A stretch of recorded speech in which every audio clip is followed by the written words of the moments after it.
Hello, trading friends, and welcome back to Forex Focus, brought to you by IG. Taking a look at a wild end to the week for gold and crude oil, and we'll see where they move from here. But as of right now, gold moving to some recent highs, maybe challenging all-time highs soon. Crude oil at year-to-date highs now, above $80 a barrel. We'll see where that market goes. And U.S. dollar softening in tandem. And now we're going to connect a lot of dots here today, but keep in mind that one market doesn't move another market necessarily. There's a synergy, of course, to commodities and currencies and stocks and interest rates and everything.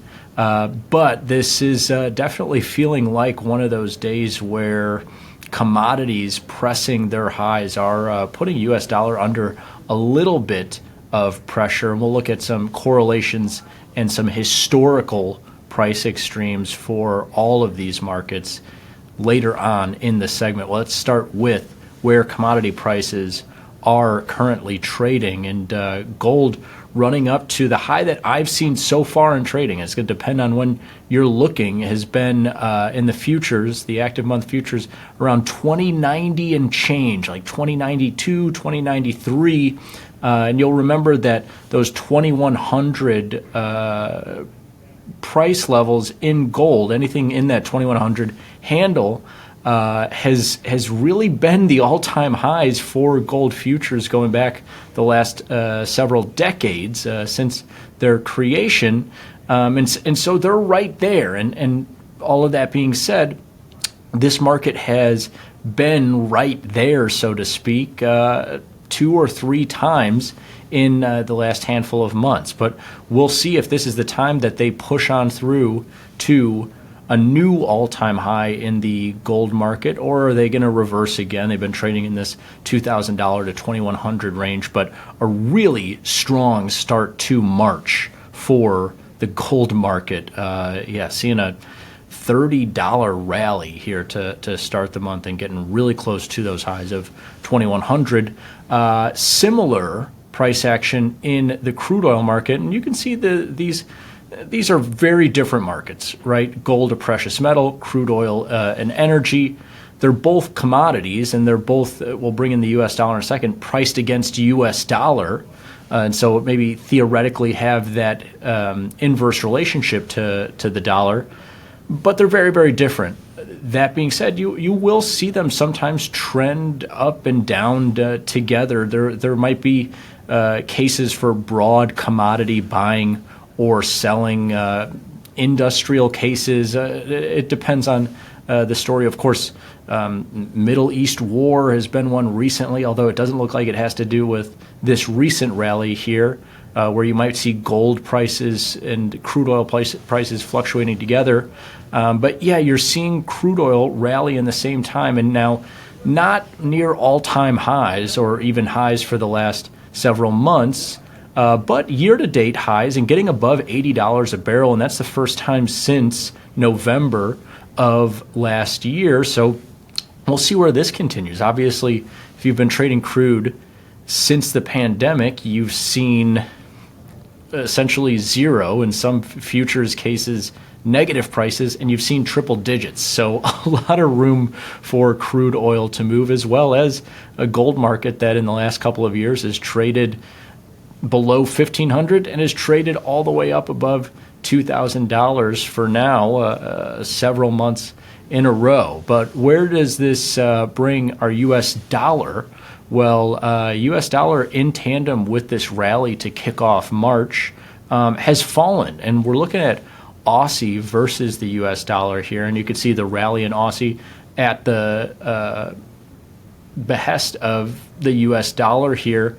Market now trading back above 65 cents, which historically is still very low for this Aussie if you're looking at prices for the last couple of years here. But in the short term, to start the month, definitely seeing those commodity prices rising with U.S. dollar moving lower. I mean, here looking at the 15-minute chart, first day of March, very obvious sell-off in U.S. dollar, and that was across most of the major currencies to start the month. But the Aussie has been one of the more volatile ones here from a percentage change standpoint, fighting on both sides of 65, 66 cents here throughout February and now March. But let's take a look at some of the historical prices, because you can see an interesting relationship taking place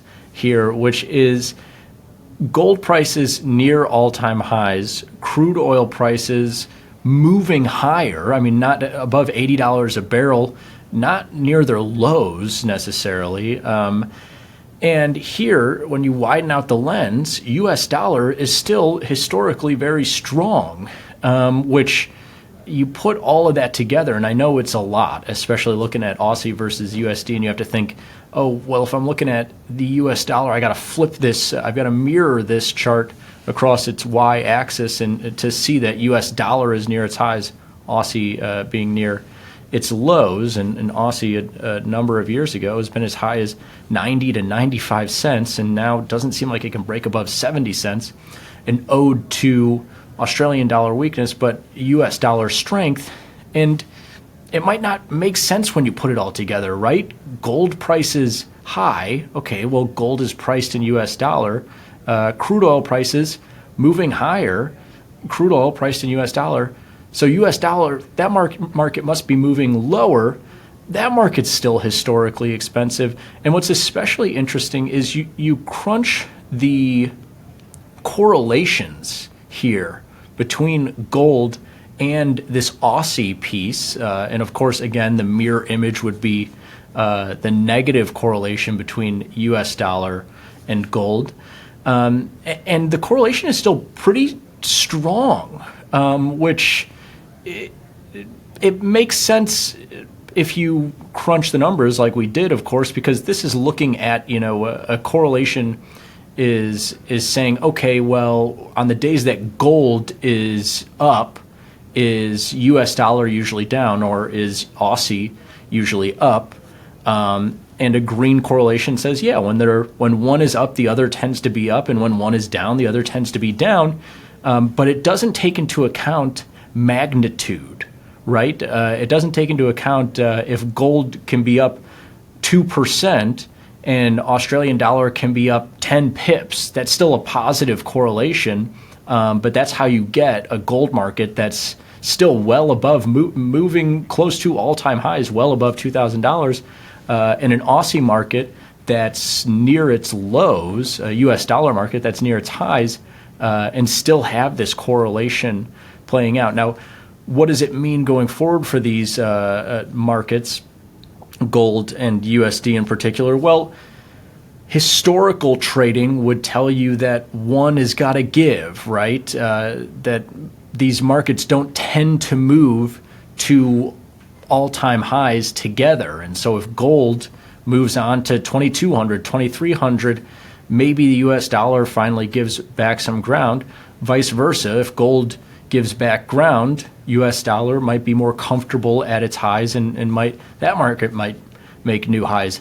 That being said, we've seen this for several months now, this U.S. dollar expensive, gold expensive, and crude oil also has been able to show relatively expensive prices. So the historical relationships are there. You see the correlation. It doesn't have to happen. Of course, anything can happen in this market. Gold can stay above $2,000, $2,100, $2,200, whatever. And U.S. dollar can still be relatively strong or even potentially show new highs, because they both have been kind of flights to quality at certain points in the last couple of years. But let's round out today's conversation looking at the crude oil piece as well. And this is maybe less strong of a correlation, but you can see it in just its general trends. You saw crude oil moving lower on the pandemic and then bouncing back after the pandemic, and Australian dollar doing the same thing, which is to say U.S. dollar showing inverse price action. And then when crude was showing huge historic highs in 2021 and 2022, the Australian dollar was closer to its recent highs and U.S. dollar to its lows. And we're seeing here in the short term, crude oil resurging a little bit, getting above $80 a barrel. Can it make it back to 90? Can it make it back to triple digits? And when it was at those triple digit prices, Australian dollar was closer to, 75, 80 cents. And so we'll see if this crude oil market can shake U.S. dollar, has a similar inverse correlation as gold does to the U.S. dollar. But again, anything can happen. For the time being, we're seeing commodity prices rise in the precious metals and crude oil energy fields, and this U.S. dollar starting to slip. We'll see if that slip continues, if it picks back up, if commodities turn around. A really interesting start to the month here. Thanks.